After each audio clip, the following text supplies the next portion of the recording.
Dans le contexte de la pandémie, on a voulu travailler avec justement la population plus touchée, plus marginalisée dans un contexte difficile. On a choisi 11 projets pour se déployer dans les différents arrondissements. On travaille avec les agents culturels, les médiateurs et médiatrices culturelles. On a vraiment voulu aller vers cette notion de maison, d'habitat en fait, et faire le lien avec les maisons de la culture qui, en temps normal, sont des lieux ouverts, des lieux d'échange, de rencontres interculturelles. Le projet Corps Maison est venu d'un désir d'aller rencontrer une population qui n'a pas accès à l'art ou à la danse et suite à la pandémie. Donc, je me demandais comment on pouvait reconstruire la société. Puis, j'ai eu cet intérêt de leur demander à eux comment on pourrait faire ça ensemble en tant que société. Il fallait passer par des chemins. Donc, on allait explorer l'écriture, on allait explorer les dessins, on allait donner une couleur, une émotion, puis ensuite, je m'en allais vers les mouvements. So we're gonna start moving the head. Comment par les mouvements on peut se transformer, comment par les mouvements on peut ressentir, on peut connecter avec tout ça qui est notre corps. It's artistic, it's rewarding, it's exciting for me. Through this activity, I feel connected. La beauté de la médiation culturelle dans une ville comme Montréal, c'est que ça permet à certaines personnes qui n'oseraient pas avoir accès à la culture d'avoir une conversation avec un artiste et de briser les silos sur l'aspect que la culture pourrait être élitiste. Les gens se sentent invités à participer à la découverte et à donner aussi leur expression de l'imaginaire, je dirais. Je pense que des projets comme ça de collaboration et de co-création avec des artistes, c'est très riche. On a créé un projet qui s'appelle Un petit guide pratique pour un banquet imaginaire. Et c'était un projet qu'on voulait vraiment réfléchir à la solidarité et à des questions d'insécurité alimentaire. Le projet artistique est toujours basé sur la rencontre entre des jeunes, entre des aînés, entre différentes communautés.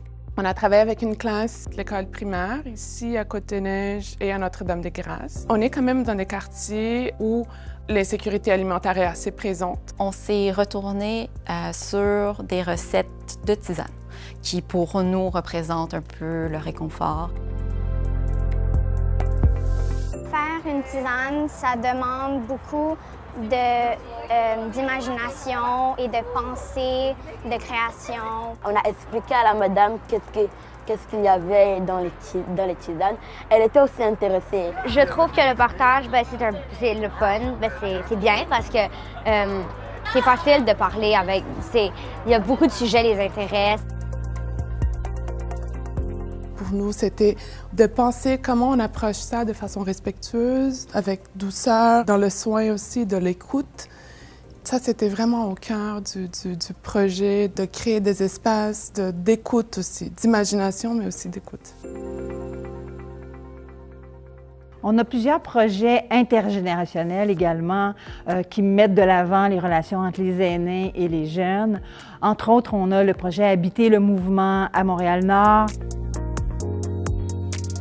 Le projet consistait en plusieurs ateliers, plusieurs rencontres où on allait faire émerger des rencontres improbables. Justement, tout doucement, essayer de se rapprocher, essayer de réapprendre à se toucher, vraiment provoquer la rencontre, le mouvement, l'échange vers l'autre.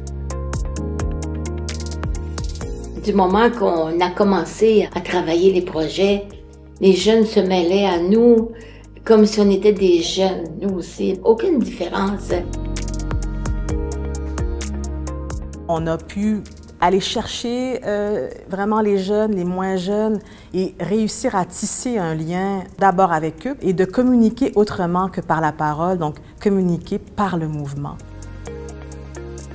L'énergie était là, on partageait la même énergie et l'ambiance était vraiment intéressante, c'était simple, c'était amusant en fait. Alors c'était incroyable.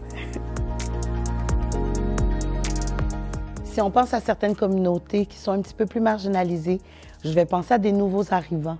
Les activités de médiation culturelle, ça leur permet de s'approprier un milieu, s'approprier un lieu où ils peuvent se réfugier, un quartier, Donc, ça permet aux gens de pouvoir atterrir, respirer, puis prendre le temps de prendre acte de leur suite d'histoire et du fait qu'ils participent aussi à l'histoire collective de notre ville. Le projet Nos Maisons est devenu une porte d'entrée pour illustrer, en fait, la communauté de pratique. On est plusieurs aussi à vouloir favoriser des rencontres artistiques, des échanges qui sont productifs. C'est la beauté de la médiation culturelle, c'est se faire une parenthèse pour se faire du bien. Tant pour l'artiste, qui est nourri dans sa démarche artistique, mais autant pour le citoyen qui se sont vus, écoutés et reçus. Donc oui, je pense que tout le monde est gagnant parce que ça fait du bien à tout le monde.